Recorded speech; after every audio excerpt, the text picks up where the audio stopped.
Les orques, en vue des sommets du Thangordrim, alors que la nuit tombait, établirent leur camp dans une vallée désolée. Ils postèrent des loups en guise de sentinelles et se mirent à festoyer. Pendant que Beleg et Gwyndor rampaient vers la vallée, une tempête s'éleva à l'ouest et des éclairs brillèrent au loin sur les montagnes de l'ombre.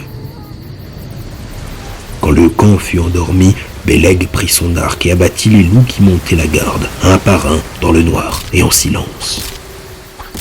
Ils pénétrèrent dans le camp malgré le danger et découvrirent Turin, les mains et les pieds liés à un arbre mort. Tout autour de lui, des couteaux qu'on avait lancés s'étaient plantés dans le tronc et il était inconscient, comme évanoui de fatigue.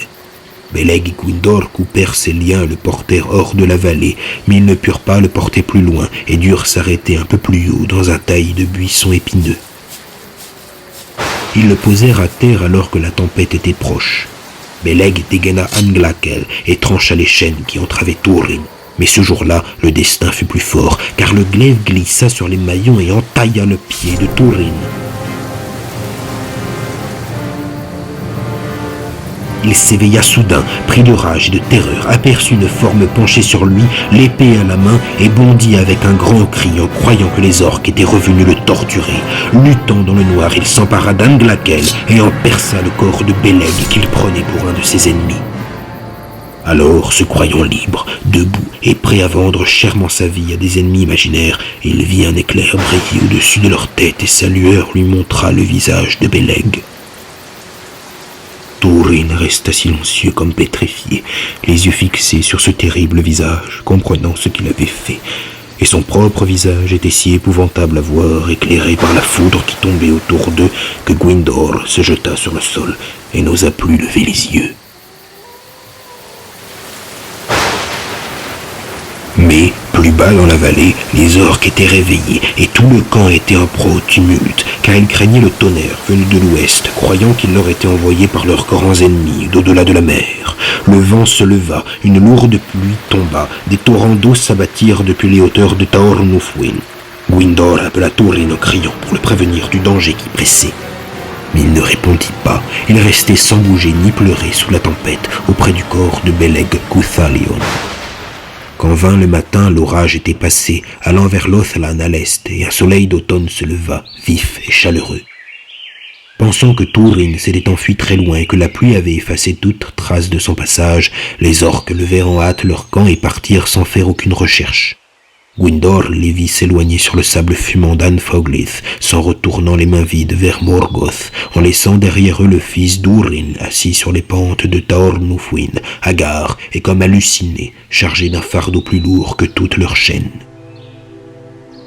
Gwyndor fit lever Turin pour l'aider à enterrer Beleg, et il était comme celui qui marche tout en dormant.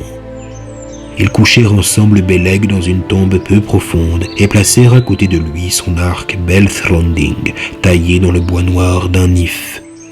Gwyndor prit pour lui Anglakel, le terrible glaive, disant qu'il lui valait mieux se venger sur les serviteurs de Morgoth que de rester en terre, et il prit aussi les Lembas de Melian pour leur donner des forces. Ainsi finit Beleg, l'arc de fer, le plus fidèle des amis, le plus grand chasseur de tous ceux qui parcoururent les forêts de Beleriand dans les temps anciens, mort de la main de celui qu'il aimait le plus.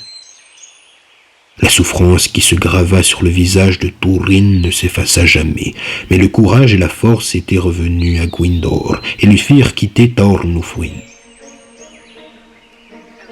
Ils errèrent longtemps ensemble sur de durs chemins, et Turin ne dit jamais un mot. Ils marchaient sans volonté et sans but, tandis que l'année passait et que l'hiver s'avançait sur les terres du Nord.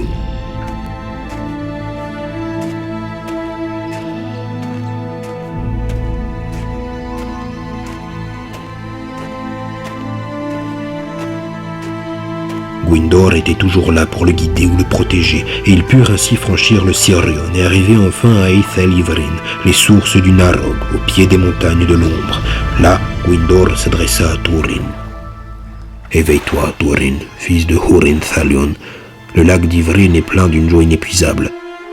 Son eau lui vient toujours des sources cristallines, et c'est Ulmo, le seigneur des eaux, l'artisan de sa beauté, autant jadis, qui la garde de toute souillure.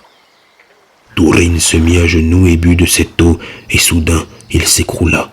Ses larmes purent enfin couler, et il fut guéri de sa folie. Alors il composa un chant en l'honneur de Beleg, qu'il appela l'Air Ku Beleg, le chant de l'arc de fer, et qu'il chanta tout haut au mépris du danger.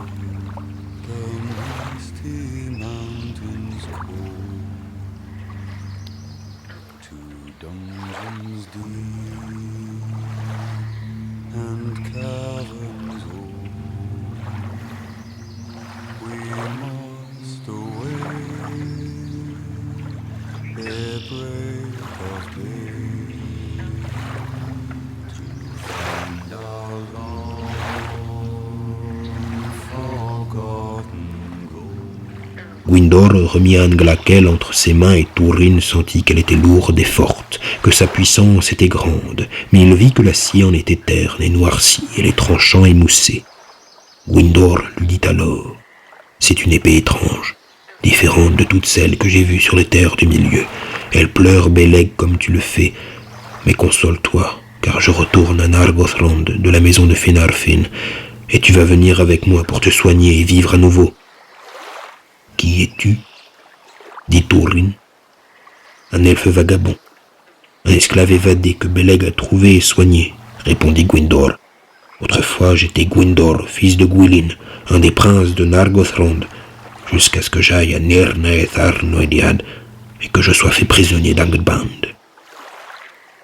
Et as-tu vu là-bas Húrin, fils de Galdor, le guerrier de Dor-Lómin ? Demanda Túrin. Je ne l'ai pas vu, mais on murmure à Angband qu'il défie encore Morgoth et que celui-ci l'a maudit, ainsi que tous ses parents. Je le crois volontiers, répondit Túrin. Ils se levèrent alors, quittèrent Aithel Ivrin et suivirent les rives du Narog vers le sud, où ils furent pris par des elfes en patrouille et emmenés prisonniers dans la forteresse cachée. C'est ainsi que Túrin entra à Nargothrond.